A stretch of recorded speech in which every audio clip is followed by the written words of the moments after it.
Audio Jungle.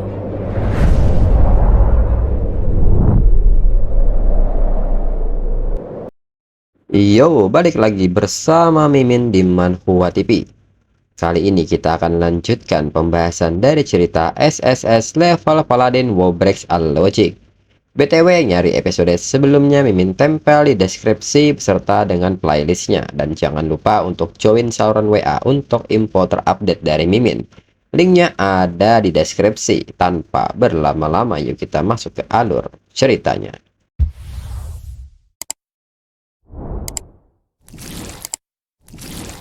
Disclaimer, mohon abaikan hal ini jika kalian sudah mengerti. Ini peringatan mengenai konten di channel ini. Video ini berisi alur cerita yang mempermudah bagi pendengarnya untuk mengetahui isi ceritanya dan memahami alur ceritanya. Jika ada kesamaan tokoh dan tempat, ini benar-benar tidak disengaja. Dan peringatan bagi pendengar untuk tidak mencontoh atau meniru perkataan maupun perbuatan yang tidak baik yang ada di video ini. Karena cerita ini hanyalah fiktif belaka. Jika mengerti, yuk kita masuk ke ceritanya. Cerita berlanjut. Kemudian si Yao Bai pun kembali mengatakan bahwa dirinya sudah bilang pada Dong Er bahwa kekuatan Jiao Yi jauh melampaui para jenius dalam keluarga mereka. Ayah si Yao Bai juga menyebut Jiao Yi mengirim lawan yang berlapis baja terbang. Sungguh tingkat kekuatan yang mengerikan. Ada kelas tersembunyi di dalam garis keturunan es yang menekankan pada kekuatan. Jika dirinya ingat dengan benar. Mendengar hal ini, Dong Er pun merasa malu dengan apa yang sebelumnya dia katakan. Dan mulai mengakui bahwa Jiao Yi kuat. Ayah si Yao Bai pun tertawa karena kekuatan Jiao Yi akhirnya meyakinkan Dong Er. Lalu ayah si Yao Bai pun meminta si Yao Bai untuk mengatur pertemuannya dengan Jiao Yi untuk dirinya. Kemudian di arena, pembawa acara mengatakan bahwa pertarungan antara Jiang Churan dari Universitas Sukang dan Jiang Feng dari Universitas Modu telah mencapai klimaksnya. Pemenangnya akan segera terungkap. Zhao Yi pun menilai kekuatan Jiang Feng lebih lemah dari Li Xin. Seharusnya Jiang Churan bisa menang dengan mudah. Kemudian Jiang Feng sendiri menilai lawan dari Universitas Sukang tahun ini terlalu kuat. Dirinya sudah mencapai batasnya. Dirinya tidak tahu berapa lama lagi dirinya bisa bertahan. Jiang Feng pun berniat untuk mengakhiri ini secepat mungkin.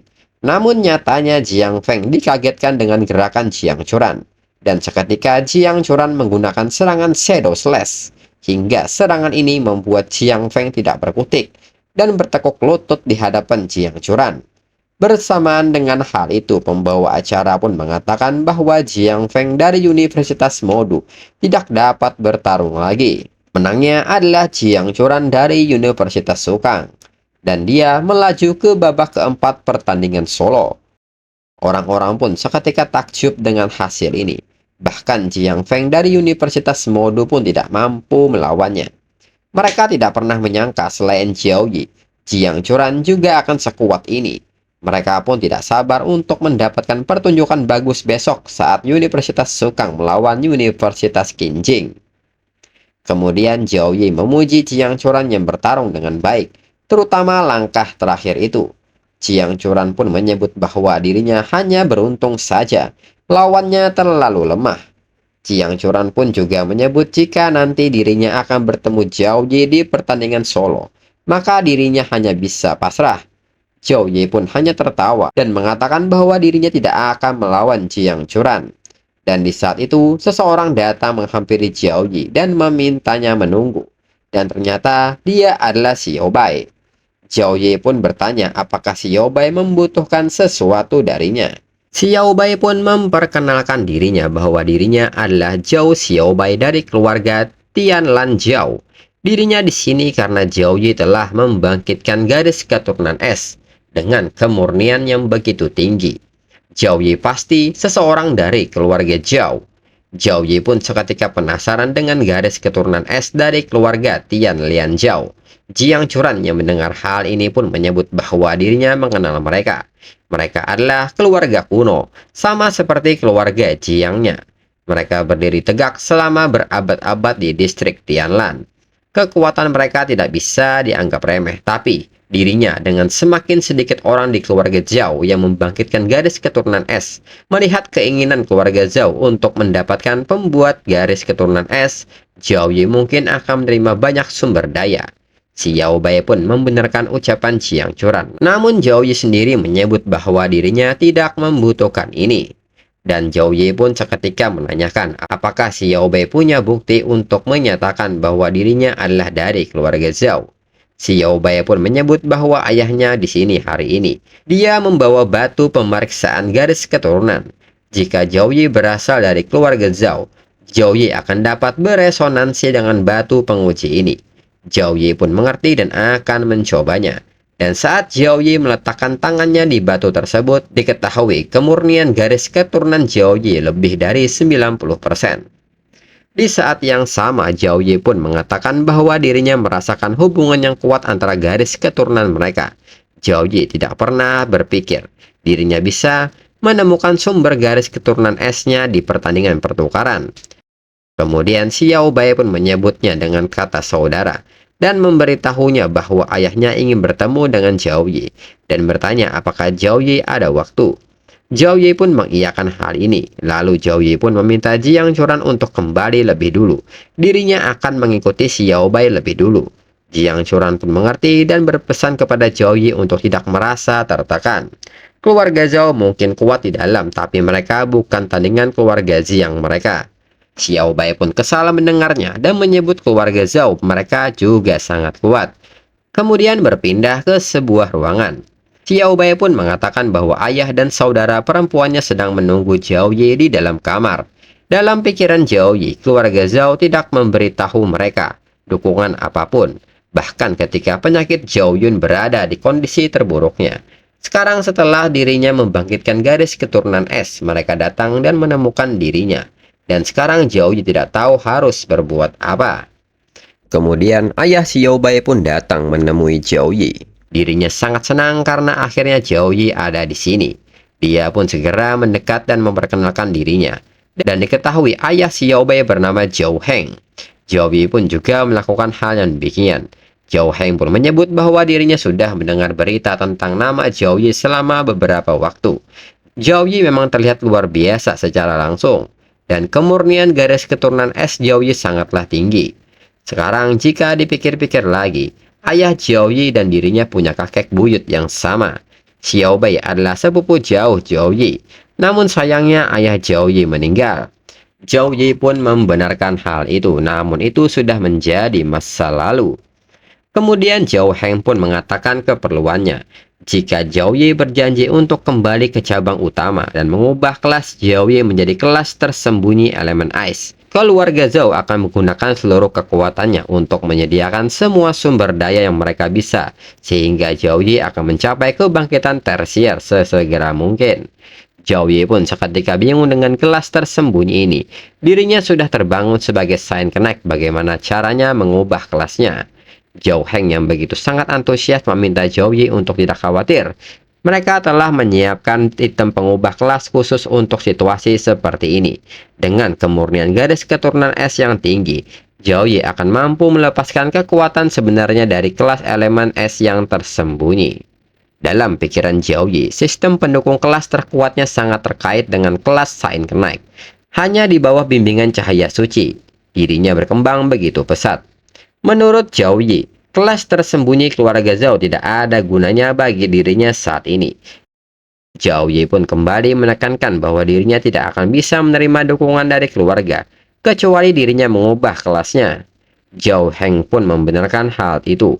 Tetapi begitu Zhao Yi berpindah kelas, perpustakaan keluarga Zhao akan memiliki banyak buku skill yang menunggu Zhao Yi. Zhao Yi akan menerima banyak sumber daya dan tidak perlu khawatir untuk naik level. Zhao Yi pun tersenyum mendengarnya. Dengan banyaknya sumber daya, itu terdengar sangat bagus. Namun Zhao Yi menolak hal ini. Mendengar hal ini, Zhao Heng pun menjadi tidak sabaran dan malah memancarkan energi auranya, serta kembali menekankan bahwa setelah Zhao Yi mengubah kelasnya, semua poin skill Zhao Yi akan diatur ulang dan dikembalikan, dan statistik Zhao Yi tidak akan bisa berkurang. Jika Zhao Yi memasuki cabang utama keluarga Zhao, mereka dapat membantu Zhao Yi mencapai level 50 dan kebangkitan tersier dalam waktu 6 tahun. Zhao Ye pun menegaskan bahwa semua tawarannya tidak menarik bagi dirinya. Zhao Ye dapat menerima banyak sumber daya dari sekolah. Dirinya tidak perlu khawatir tentang peningkatan kekuatannya. Dan dirinya lebih suka kelas Saiyan Kenaik. Kembali Zhao Heng menyebut bahwa Saiyan Kenaik hanyalah kelas pendukung berat. Sedangkan kelas tersembunyi keluarga Zhao adalah dealer kerusakan mutlak. Dan bertanya kepada Zhao Ye apa yang Zhao Ye khawatirkan. Zhao Ye pun menghela napasnya karena Saiyan Kenaik hanya dipandang sebagai kelas pendukung berat. Zhao Ye pun menekankan jika Zhao Heng berpikir Saiyan Kenaik hanyalah kelas pendukung, maka Zhao Ye hanya bisa bilang Zhao Heng bodoh. Mereka ada pertandingan dengan Universitas Qingjing besok. Akan dirinya tunjukkan kepada Zhao Heng apa yang bisa dilakukan oleh seorang Saiyan Kenaik sejati. Setelahnya, Zhao Ye pun mengucapkan selamat tinggal kepada Xiao Bai karena mereka akan berjumpa besok di arena. Xiao Bai pun meminta Zhao Ye untuk menunggu, dan Xiao Bai bertanya mengapa ayahnya tidak mencoba dan membuat Zhao Ye tetap tinggal. Zhao Heng pun meminta Xiao Bai untuk membiarkan Zhao Ye pergi, karena Zhao Ye belum terlalu menyadari keterbatasan dari Saiyan Kenaik. Mereka akan mendekati setelah Zhao Ye menyaksikan kekuatan Xiao Bai sebagai penyalur kerusakan Universitas Qingjing besok. Namun di saat yang sama Dong Er pun mengajukan keberatannya. Dong Er menyebut bahwa ayahnya terlalu akomodatif terhadap Zhao Ye. Apakah mereka benar-benar perlu bekerja keras ini hanya untuk membuat Zhao Ye bergabung dengan cabang utama? Mendengar hal ini, Xiao Bai sendiri agak sulit untuk mengutarakan alasannya. Namun Zhao Heng meminta Xiao Bai untuk membiarkan dirinya yang menjelaskan. Zhao Heng menjelaskan bahwa nenek moyang keluarga Zhao adalah orang pertama di planet ini yang membangkitkan gadis keturunan es. Dan keluarga tersebut menjadi terkenal di bawah kepemimpinan mereka. Banyak dari keturunan mereka yang membangkitkan gadis keturunan pertama, dan bahkan ada elit yang mencapai kebangkitan tersier. Tapi itu semua berubah ketika zaman kegelapan tiba. Banyak monster dunia lain menyerbu dunia mereka. Nenek moyang keluarga Zhao memimpin para elit keluarga mereka untuk berperang. Tapi mereka menghilang jauh di dunia lain. Dan tanpa perlindungan mereka, semua elit tersier yang terbangun binasa di dunia lain. Sementara ada 5 tetua tersier yang dibangkitkan dengan sihir kebangkitan. Mereka masih terkena kutukan dari dunia lain. Sejak saat itu, kemungkinan kebangkitan gadis keturunan es dalam keluarga Zhao telah sangat menurun, bahkan tidak mencapai 1% pun dari angka aslinya. Kutukan ini tercela. Kutukan ini akan terus menyebar melalui garis keturunan dan tidak dapat dimurnikan. Tanpa penerus, keluarga Zhao mungkin terlihat kuat, namun sebenarnya sangatlah lemah. Jadi jika Zhao Ye memiliki kemurnian tinggi, dapat kembali ke cabang utama. Dengan semua sumber daya mereka, kekuatan masa depannya mungkin sebanding dengan nenek moyang mereka. Saat ini Zhao Ye dibutakan oleh kepercayaan diri atas kemenangannya yang berturut-turut. Begitu dia menghadapi tim Qingjing, Zhao Ye akan menyadari bahwa keluarga Zhao adalah kunci untuk menjadi lebih kuat. Dong Er pun seketika bertanya bagaimana jika besok malah tim Zhao Ye yang akan menang. Ayahnya pun seketika bingung harus jawab apa. Dan Xiao Bai pun bertanya bagaimana Dong Er bisa mengatakan itu. Dirinya yang akan bertarung besok. Dong Er pun merasa menyesal. Dirinya hanya berandai-andai saja. Keesokan harinya, para penonton pun memenuhi arena. Dan mereka pun mengaku bahwa untuk mendapatkan tiket pertandingan ini sangatlah sulit. Karena ini adalah pertandingan yang ditunggu-tunggu, di mana 2 sekolah terbaik saling berhadapan. Ini sudah sama serunya dengan pertandingan final yang baru saja memasuki babak ketiga. Mereka pun penasaran apakah Zhao Ye dapat melanjutkan kemenangan berturut-turutnya melawan Qingjing. Di sisi lain, Dong Er menilai peluang kemenangan Xiao Bai mungkin lebih tinggi. Tapi Dong Er sedikit khawatir dengan kekuatan Zhao Ye. Akankah Zhao Ye kali ini akan benar-benar kalah? Dan di arena, pembawa acara pun kini memanggil kedua tim untuk memasuki arena. Dan sorak-sorak pendukung dari kedua tim mulai terdengar. Lalu Zhao Ye pun seketika mengeluarkan Light Warhammer-nya. Posisi Zhao Ye pun kini berubah menjadi di depan yang awalnya ada di belakang. Hal ini pun memicu reaksi para penonton. Mereka pun bertanya-tanya apakah Zhao Ye benar-benar tahu cara menggunakan senjata. Namun menurut mereka itu tidak aneh bagi seorang Saiyan Kenaik. Tapi mereka menilai aura Zhao Yi tampak berbeda. Dalam jarak ratusan meter saja sudah terasa sangat berbahaya.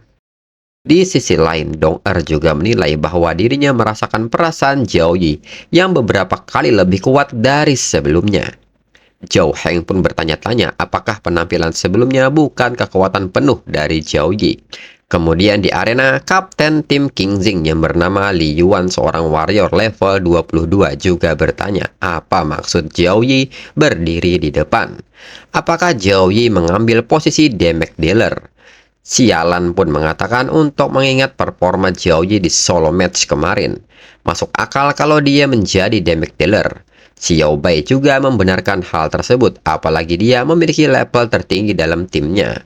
Lu Zhao pun merespon hal ini dan mengatakan bahwa itu hanya seorang Saiyan Connect yang dapat memberikan beberapa kerusakan. Tidak ada gunanya walaupun levelnya tinggi. Wang Xuan juga membenarkan hal itu. Kekuatan itu tidak cukup untuk seorang kapten. Li Yuan mengatakan bahwa tahun lalu mereka ditekan oleh Universitas Sukang hanya karena pertandingan tim, dan usaha mereka sia-sia karena peringkat pertama lolos dari tangan Universitas Qingxing. Li Yuan menekankan bahwa lawan mereka tahun ini masih Sukang. Jadi dirinya ingin mereka semua waspada penuh. Dirinya ingin mereka berusaha sekuat tenaga, meskipun mereka melukai dan melumpuhkan mereka. Mereka semua pun mengerti instruksi dari Li Yuan. Lalu Yongchun pun bertanya, apakah menurut Womang, Zhao Yi akan baik-baik saja dalam menjalankan peran support dan damage dealer di lapangan? Womang pun tersenyum dan meminta Yongchun untuk tidak mengkhawatirkan soal itu. Kekuatan adalah yang terpenting dalam kompetisi ini, dan dirinya percaya kepada Zhao Yi. Yongchun pun menilai bahwa ini aneh. Sebagian besar mahasiswa baru memiliki poin skill yang terbatas. Jadi ahli dalam segala hal biasanya akan kalah dari masternya. Yongchun pun bertanya-tanya apakah Wumang masih punya kartu as yang masih dia sembunyikan. Kemudian di arena, Zhao Yi mengatakan bahwa setelah pertandingan dimulai, Zhao Yi meminta mereka untuk melakukan seperti latihan mereka di sekolah. Dirinya akan menyerang terlebih dahulu. Mereka semua mengikutinya di belakang dan bertindak sesuai keinginan mereka. Tiesin pun menyebut bahwa mereka bisa istirahat sekarang, karena Zhao Yi akan mengeluarkan kekuatannya. Bahkan jika lawannya adalah Universitas Qingxing, mereka pasti bisa menang tanpa bersusah payah.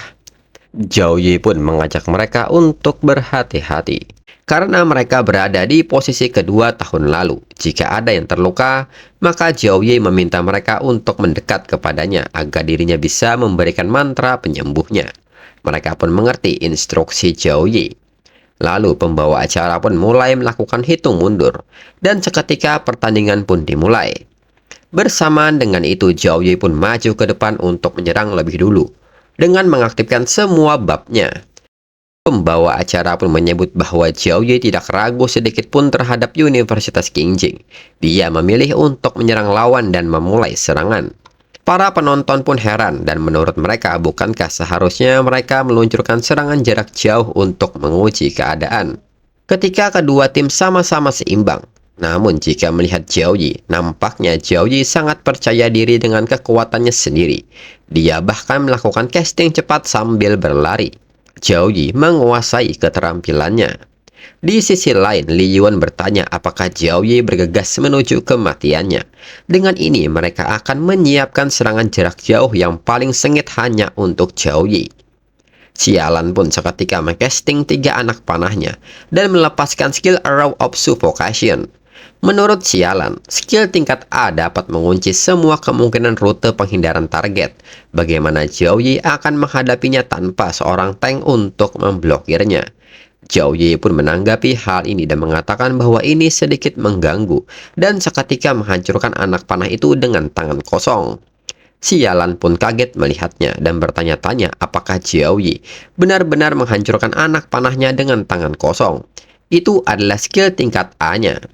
Dirinya bahkan meningkatkannya ke level 8. Li Yuan pun masih tersenyum melihatnya. Dia mengatakan bahwa itu hanya pertahanan yang dia dapatkan untuk seorang Saiyan Connect yang menjadi damage dealer. Tapi disinilah semuanya berakhir. Setelah Lu Zhao menyelesaikan castingnya, dirinya akan melihat bagaimana Zhao Yi memblokir ini. Dan tak berselang lama, magic spell Lu Zhao pun telah siap. Dan Lu Zhao menekankan bahwa ini adalah serangan terkuatnya, yaitu Fire Phoenix. Fire Phoenix yang muncul pun mulai mengcasting sebuah skill dan seketika melepaskan Flame Breath. Namun serangan ini berhasil dihindari Zhao Yi. Namun Lu Zhao tidak membiarkan hal ini begitu saja dan kembali meminta Fire Phoenix melepaskan Burning Impact. Zhao Yi pun menyebut bahwa ini hanya api. Lu Zhao yang memperhatikan Zhao Yi tidak berlari mengatakan bahwa sepertinya dirinya akan mengambil kepala Zhao Yi. Penonton pun menyebut bahwa itu seperti yang diharapkan dari kontestan Universitas Qingjing. Phoenix Api adalah skill tingkat A+. Tidak ada cara untuk menahan skill sekuat itu. Mereka pun bertanya-tanya bagaimana Zhao Yi menangani ini. Mereka pun menyebut Zhao Yi terlalu terburu-buru berlari sendirian. Di sisi lain, Zhu Yu menyebut bahwa saat ini pilihan bijak bagi Zhao Yi adalah melarikan diri. Dengan keunggulan kecepatannya, Zhao Yi masih memiliki peluang untuk mundur ke timnya untuk bertahan. Di saat yang sama, Su Mei pun tertawa mendengar Zhu Yu menyebut bahwa Zhao Yi harus melarikan diri. Zhu Yu pun bertanya apa yang Su Mei tertawakan. Su Mei pun meminta maaf dirinya tidak dapat menahannya ketika dirinya mendengar Zhu Yu berkata bahwa Zhao Yi akan kabur karena skill A+. Zhu Yu pun seketika kesal dan meminta Su Mei untuk menunggu sampai Zhao Yi kalah. Su Mei pun bertanya apakah benar begitu. Dirinya harap Zhu Yu memiliki kekuatan untuk mendukungnya. Lalu di arena saat ini, pembawa acara yang menyorot Zhao Yi yang terbakar pun menunjukkan kondisi Zhao Yi yang baik-baik saja. Zhu Yu pun seketika bertanya apa yang terjadi. Dan di saat ledakan api semakin membesar, Zhao Yi nyatanya telah mengaktifkan Holy Flame Like Will level 10. Di mana roda cahaya dibentuk dengan mengembunkan api suci, meningkatkan kemampuan manipulasi elemen api, meningkatkan kerusakan skill tipe cahaya dan api dari semua unit teman sebesar 20% untuk jangka waktu tertentu. Dan Zhao Yi pun kini mulai melahap semua api yang sedang membakar dirinya. Lu Zhao pun sangat kaget dan bertanya-tanya bagaimana ini mungkin. Zhao Yi pun kini juga meminta Fire Phoenix datang dan akan menjadikannya sebagai kekuatannya. Melihat hal ini, Song Xialan pun menyebut bahwa sepertinya Universitas Qingjing tidak mengerti apa artinya menghadapi Kapten Saint Connect mereka. Jiang Churan pun membenarkan itu. Bahkan Shen Lingfeng yang memiliki garis keturunan naga api tidak dapat melukai Zhao Yi. Belum lagi keterampilan api ini. Kemudian Zhao Yi pun meminta maaf atas kekecewaannya. Dirinya juga bisa memanipulasi elemen api dengan Holy Flame Like Will-nya. Para penonton pun seketika takjub. Mereka menyebut bahwa mereka bisa merasakan kehadiran Tuhan. Mereka pun menilai Zhao Yi menakutkan. Zhao Yi memiliki skill yang diberkati ilahi. Dan Zhao Yi mungkin bisa disebut sebagai dewa. Zhu Yu pun juga menyadari bahwa ini adalah skill yang diberkati ilahi. Ini adalah Holy Flame Like Will. Bahkan kelas tersier yang terbangun pun tidak dapat menerimanya. Zhu Yu pun bertanya-tanya bagaimana Zhao Yi mendapatkannya. Su Mei pun menyebut bahwa ini mungkin keberuntungan Zhao Yi, karena wajar jika orang jenius menghadapi peluang. Namun Zhu Yu menyebut bahwa Universitas Qingjing mereka masih memiliki kartu as mereka sendiri. Su Mei pun menyebut bahwa hal yang sama juga dimiliki Universitas Sukang. Su Mei berharap Zhu Yu memiliki kekuatan yang mendukungnya. Kemudian Dong Er pun bertanya kepada ayahnya apa itu skill yang diberkati ilahi. Mengapa semua orang terlihat begitu bersemangat? Zhao Heng pun mengatakan karena skill yang diberkati ilahi adalah skill yang paling istimewa. Mereka tidak dapat dipelajari dari buku skill apapun, atau diturunkan dengan metode apapun. Hanya kelas yang diberkati oleh para dewa yang dapat menerima skill yang diberkati oleh dewa. Itu jelas, Holy Flame Like Will itu dianugerahkan kepada Zhao Yi oleh God of Light secara pribadi. Dan untuk episode selanjutnya tunggu 2 minggu lagi untuk 2 chapter. Sekian dan terima kasih.